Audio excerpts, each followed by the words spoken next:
Welcome to another episode of The Brand Called You, a podcast and podcast show that brings you leadership lessons, knowledge, experience, and wisdom from thousands of successful individuals from around the world. I'm your host, Ashutosh Garg, and today I'm delighted to welcome a very accomplished professional and an author from Atlanta, Georgia, USA, Mr. Brian Will. Brian, welcome to the Good, mo- show. good morning, Ashutosh. I am excited to be on your podcast today. Yeah. This is awesome. Thank you. Brian is a best-selling author. He's a serial entrepreneur and industry expert in sales and management consulting.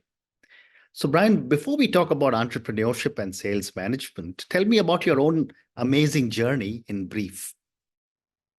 Gosh, my journey, as I like to say, is the most unconventionally educated journey I've heard of. Mm-hmm. And it started about 35 years ago with my first company, which was in landscaping because I didn't go to college. I didn't do well in high school. I was actually failed out when I was 16. Mm-hmm. So I got into a blue collar company. I built it up. It failed. Everything fell apart, lost everything, had to start all over again when I was 29. Mm-hmm.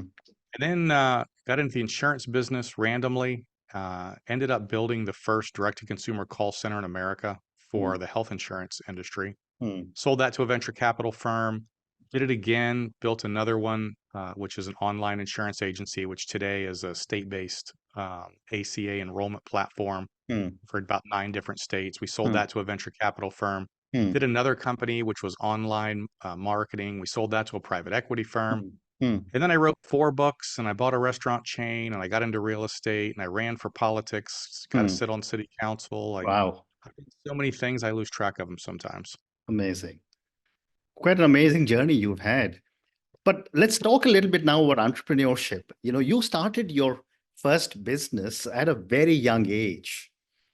Tell me, Yes. for our viewers and listeners, what were some of the key lessons you learned about entrepreneurship? When I started that business, I had no idea what I was doing. So we really built it out of just grind and hustle. I worked all day, every day, 7 days a week, as I said, dark to dark. And I managed to build some success, but I also failed to understand a lot of the lessons and what it takes to scale a business properly so that it will sustain itself. Mm, And when that business fell apart, the 2 main reasons it fell apart were I had a very concentrated percentage of my business in one client, mm, which is a huge mistake for any business. mhm, And then when that client fired me, we still had all the infrastructure and overhead, employees, and everything to sustain a much, much bigger business, but we had 80% less revenue.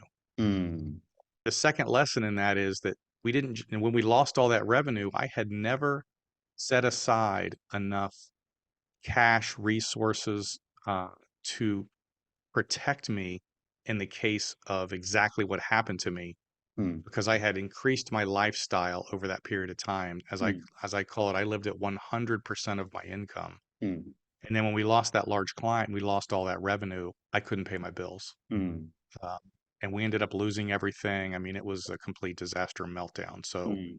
um, never get too concentrated in one client and always have financial resources to back yourself up so that you can't get hurt if Amazing there's a lesson. big Great, blip in your great business. lessons. And after your first business, you've done many other businesses.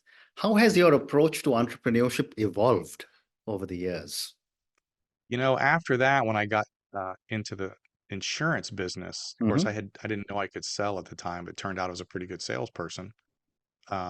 But I've always called myself ambitiously lazy. Mm-hmm. And by that, I mean, I'm willing to work really hard to try to figure out how to not have to work hard. Mm, And so just through a series of, hey, what if we do this? And hey, what if we do this? And mm, hey, what if we do this? We actually figured out how to do something that had never been done. And that mm, was sell over the phone and back then by fax machine because we didn't have the internet. mm, But because we figured out how to do it virtually, when the internet popped up and really took off in mm, 1999, companies started coming after us and looking to acquire us because we had something nobody had. mm, And that really introduced me to the venture capital world, which I started learning how to navigate through, which led me to private equity, which I started learning how to navigate through.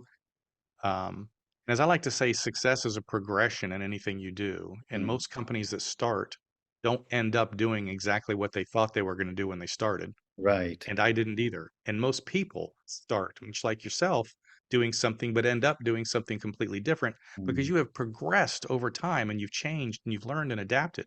The people that fail are the ones that never progress, never mm, change. And they think, mm. this is what I'm going to do for the rest of my life. And that's just not the way success works. Amazing. Well said. Well said.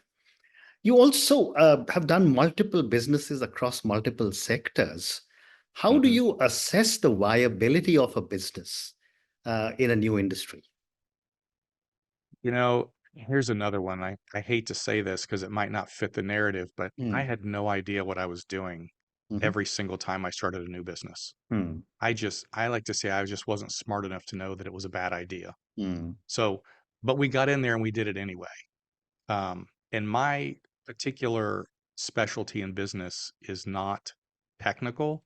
My specialty is operations and sales. mm, So, if you are good at operations and sales, you can literally plug into almost any business mm, and figure out how to run and grow it.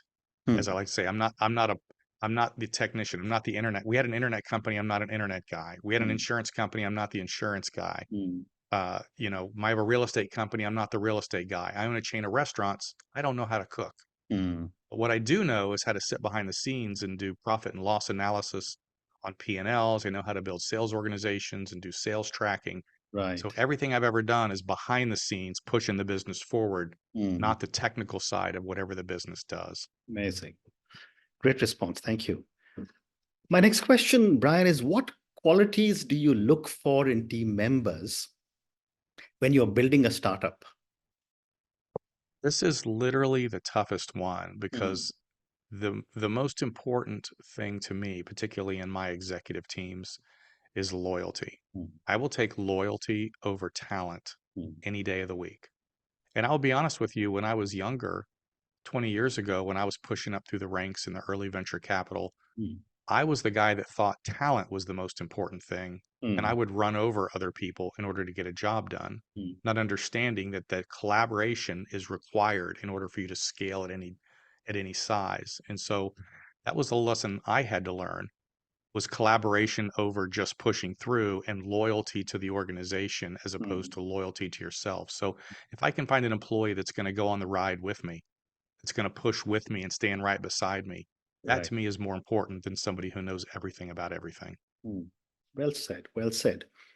And when it comes to managing risk in new ventures, especially because you just mentioned that, you're the person who knows how to manage the profit and loss account. hmm What strategies do you employ for mitigating risk? So there is a difference in this answer. Today, I mitigate risk by personally not risking my assets. I will only risk my income in a Mm, venture, right? mm, And mm, so to qualify that, I've got all these assets over here that generate a lot of income. I'm not going to risk those in a new business, but I will risk every single dollar of the income coming off of those assets because I know I'll get more money if I lose that. And I'll right. get more money again if I lose the next one. Now, contrast that back in the beginning Mm, where I risked everything because I literally had nothing to lose. mm, So I think as you start out, there's nothing to lose, you risk it. But as you start acquiring assets, your risk mitigation level goes down. yeah. And you only start, in my case, I start risking income as opposed to being able to get wiped out, which has happened to Mm, me. And I never want to happen that again. mm. Well said. Well said. And at what stage do you look for an exit from their investments? Okay, this is another interesting one because I have been accused by people who want to do business with me of you're just going to build this and sell it. Mm, Yes, that is exactly right. I started this business to sell it. mm, And honestly, I don't normally push for a sale, but if you're out in the community and people know who you are and they know what you're building and you've built mm, something good and solid and profitable, mm, people will approach you. mm, And when people come and offer me money, I tend to take it. mm, I'm not the guy that's going to stick around and build $1 billion company. I mm. don't know how to build $1 billion company. Yeah. I don't pretend to. I Mm, can build a company from 0 to 30 or 40 million. And after that, it's a different skill level than I've mm. got. So Right. I'll dump that company and move on. Mm. Excellent. And I don't come across too many people who are so clear in this particular area, and I thank you for articulating it so well.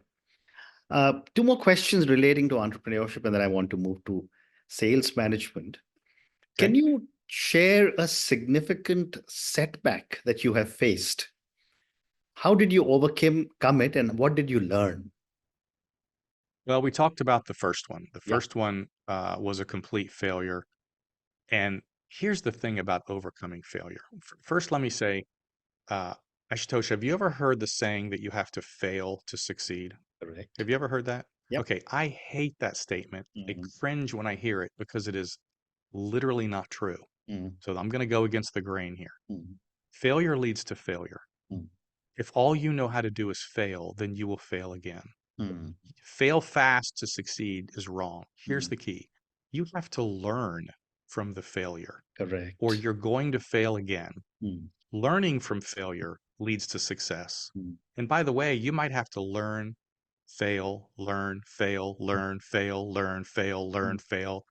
It took me 20 years before my first company took off and I really made a lot of money because I had a mm. lot of lessons to learn. Yep. And most people aren't willing to take 20 years to learn every single lesson they need in order Mm, to get to the level that they want to be at so that they can be super successful or whatever you want to call it. Everybody right. wants to do it immediately, Yeah. but not everybody's capable of doing it immediately. So the key to failure is learning from the failure. Post failure analysis, I call it. What Mm, did you do wrong? mm, How did this go down? And what are you never ever going to do again? mm, And then you restart. Because anybody can succeed as long as you're willing to figure out what you did wrong in every failure, mm, never do that again, and go on and do it again and again and again until you succeed. I mm. often joke that I am a 20-year overnight success Mhm. because it took me 20 years, but now Yeah. everybody's like, wow, you must be really good. Mm. Oh my gosh, you weren't there when my Yes. car got repossessed. You Yeah. weren't there when I couldn't feed the kid. You weren't there when I struggled and I was up at night and I couldn't make payroll. You weren't there to watch all that. All you Mm. see today is the big house and the car and the plane and all these things. You weren't there. Mm. Absolutely right. And when you look at yourself as an investor and you look at so many startup entrepreneurs, what Mhm. emerging trends do you think young entrepreneurs should be focusing on? Wow, there is so much more opportunity today Yeah. than when I was coming up through. I didn't have the internet. Let's just Mm. start with that. Can you Mm. imagine a world where you don't have a smartphone that has literally every piece of information known to mankind at your fingertips? Mm. I don't know how we even survived back then, Yeah. honestly. It just shocks me. Mm. So, between having access to literally everything available, and then I like to say, if you could hire somebody in your company that Mm. had literally read every single book ever written and had access to every single successful individual in the world and Mm. all of their information, Mm. and you could ask that person questions anytime during the day and they would give you an answer, how powerful would that be? Mm. And I say, that's ChatGPT. Yeah. It literally knows everything. It's the most amazing idea generator I've ever seen in my life. And Absolutely. I'm not fully versed in it, but Mm. you can literally say, here's my thought, you know, give me some ideas on how I can do such and such. Mm. And I'm not an advocate of allowing it to do everything for you, but Yeah. as an idea generator, Yeah. it is amazing what's Absolutely. available to people today. You can I, do anything with that. The I internet and ChatGPT, you can figure out how to do anything. So absolutely. your opportunities are just endless. Very well said. So now let's talk a little bit about your expertise in sales management. hmm Um, how would you describe your own philosophy towards sales management? So one of my books is called The Psychology of Sales, Hmm. and I think I'm very specifically named at that because I don't like salespeople who have cheesy sales lines or high pressure or try to get people to do things they don't want to do by forcing them or belittling them. That to me is just it's a horrible experience and it's why some salespeople get a bad name. If you want to truly be good at sales, you need to understand the psychology about what the other person's thinking when they are engaging with you. Mm, And you need to think about how you would react if you were that person mm, and you were saying it to you. Because if you would react negatively to whatever you're doing, then your mm, client is going to react negatively. mm, and your chances of getting a sale done are significantly less. Mm, So, understanding why people think the way they do, why they act the way they do, and how to overcome objections, mm, as I like to say, before the client ever has it, mm.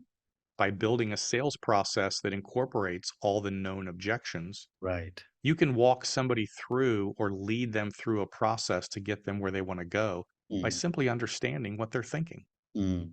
And Great, so that's the difference in my yeah, the way I teach sales. great response. And Brian, how do you cultivate and maintain long-term customer relationships? Gosh, long-term customer, listen, this is all about making connections with Mm, clients. And if it's mm. not you, it's somebody in your organization, Yeah. or it's your organization as a whole, right? Mm, mm, Maintaining customer relations can be done personally. It can be done through technology. mm, If you can literally build a technology workflow or funnel for your people, particularly today with AI, where it'll actually reach out and respond to them in real time, whether it's written text, chatbot, or even voice AI, you can build a funnel that will keep people engaged with your company mm. without even you actually having to do it. Right. I just went out and did a seminar with somebody, and I got out there and they were like, they had invited me and they were like, "So how did you like our AI chatbot invite?" And I said, "What do you mean?" He goes, "You realize you were never talking to me." I Mm, was like, "I never talked to you." He goes, "No, you were mm. literally talking to our AI the entire time. This is the first time we've spoken." Wow. Amazing. Okay, that's incredible. Amazing. Amazing. My next question, Brian, is how has the approach to sales management changed with advancement in technology that you just spoke about and shifts in market trends? I mean, now everything seems to be online, e-commerce, and review based. So the biggest change from a sales perspective or sales management perspective with a customer is, again, let's go back to where I was 25 years ago when there was no internet. Mhm. When I would talk to somebody about my product, I was the only source of information they had. Mm, Today, they can literally pick up their cell phone and find out everything they need to know about the product, the price, my competitors. They know as much about this product as I do if they've done 10 minutes worth of research. And that mm. is a new battle that we have to fight in the sales environment. Yep. When your customer knows everything about your product and you can't fool them, you can't tell them stuff that's not true because all they got to do is click on a button and they're going to know that you're not truthful. So um, from the customer perspective, it's an unbelievable amount of knowledge. So you've got to really get in and learn that psychology. But from a sales management standpoint, again, we didn't have all of the technology back then that we have available today. Mm, And so the way I manage sales teams, this is different and I've never seen an organization have this until I did mm. it. And we do what's called bottom up Uh-huh. P&L management instead of top down. And so we start with a sales force because the sales force generates 100% of your revenue. Mm. So if the sales force generates 100% of your revenue and that's spread out over 50 people, Yep. you literally have 50 individual profit and loss statements Mm, across your entire sales force. mm, And so if you start managing those little individual profit and loss statements, you can find out how you can find out which people are making money, which people are breaking even, which people are losing money, mm, which allows you to redirect marketing dollars to your highest producers, your mhm, most profitable people. It mm, allows you to lower overhead and infrastructure by not employing people that don't make money. mhm, And all this can be managed through technology by simply building out the program that you only have to plug a few numbers in each week and it just spits out all this data that you don't have to go in and figure out anymore. We, mm, we, I personally don't manage salespeople as much on what I think or feel they're doing mhm, as much as I do the profitability of that salesperson, which all ties back to your P&L statements, gets back into your accounting systems and the way we track stuff. mm. Wonderful. Time for one more question, Brian, and Okay. this uh, for all the people who will listen to our conversation, and they would, I'm sure will learn a lot from everything that you've told us so far. But my question is, based on your amazing journey, what would you say are three lessons you would want our viewers and listeners to take away? If you want to be an entrepreneur, understand that you can succeed as Mm. long as you're willing to learn everything there is to learn Mm. for you to get from where you are Mm. to where you want to go. And by the way, everybody starts their entrepreneurial journey differently. Mm. You had an amazing background before you got into your entrepreneur journey, Mm. and that puts you 50 steps ahead of me. When I Mm. started my journey, I was 21 years old and I didn't have a clue. Mm. So everybody starts their journey at a different place Yeah. based on their background, their experience, their knowledge, their capital, their friends, their resource. Everybody starts someplace different. Mm. Don't compare yourself to anybody else. Yeah. As we like to say, don't compare your page 1 to somebody else's page 20. Mm. And then understand that you have to go through and learn everything you need to learn in order for you to be successful. But you can do it if you don't quit. Mm. That's my biggest one. How many was I Yeah. supposed to give you? I You forgot. can give me 2 or 3, whatever you want. Okay, so the first one is you can do it if you're willing to stick to it. It took me Mm. 20 years. If you're Mm. not willing to go 20 years, then I don't know, maybe you shouldn't try it. Yeah. So number one, you can do it. Mm. Number two, one of the things you're going to have to understand if you're going to do it, and this is one of my, I call it the 5 keys to success. Mhm. And the number one key, and I'll tell you this, you better have a really, really strong why. Why Mm. are you doing this? Mm. Particularly if you're not starting off with a lot of money and resources, because business is hard Mm. and the world is not on your side, and people are going to try and tear you down. Mm. And so your why am I doing this, has to be so strong that you Right. can let that stuff roll off and you can continue to push through Mm. to learn those lessons. If your why is not strong, Mm. you will cave in and collapse at the Mhm. first sign of Yeah. distress, and you'll go back to doing what you're doing, and Mm. you will have been a wannabe. You Mm. started, but you did, the why wasn't strong enough, and you weren't willing to go through what it takes. So Mm. those are really my 2 big things. Fantastic. Brian, on that note, and your 2 amazing lessons, you can do it, but you have to stick to it. If you're not willing to stick to it, then, it's better not to start. Hmm. The second one, which is so powerful and so important, you must have a strong why. I think Yes. this is a message that I'm sure all our viewers and listeners will take away. Thank you, Brian, for speaking to me about your own amazing journey. Thank you for speaking to me about so many different aspects of entrepreneurship. I love the way you use the term ambitiously lazy. Thank you for talking to me about how you're managing so many different kind of roles, how you're mitigating risk. Thank you also for some amazing thoughts on management, sales management, and how you're managing so many people. Thank you for speaking to me, and good luck to you. Thank you, Ashutosh. I appreciate it. Thank you. Thank you for listening to the Brand Called You videocast and podcast, a platform that brings you knowledge, experience, and wisdom of hundreds of successful individuals from around the world. Do visit our website www.tbcy.in to watch and listen to the stories of many more individuals. You can also follow us on YouTube, Facebook, Instagram, and Twitter. Just search for the Brand Called You.